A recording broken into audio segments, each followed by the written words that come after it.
би ги препорачала старите филмови и серии, затоа што имаат многу поубав аспект и поубава содржина. И дури, мислам, може би подобри актери и подобри режисери, затоа што нова генерација не е тоа и може би не се пронаоѓам во новата генерација.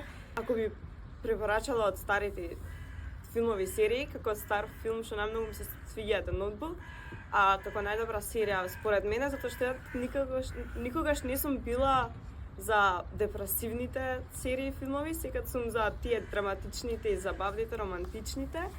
И како најдобра серија според мене, како тинејџерка ми се свиѓа како Gossip Girl, како една од постарите.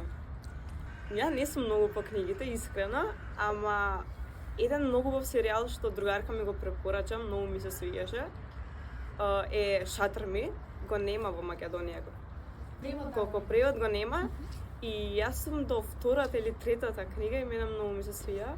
Слушам се, затоа што зависи од песната, а не од жанрот на музика, затоа што сепак можам да одберам било што, ама музиката да ми се свија, секад одбирам позитивното и среќното, затоа што мислам дека светот е многу поубав кога се слуша позитивно, не како музика, туку и општо во општеството.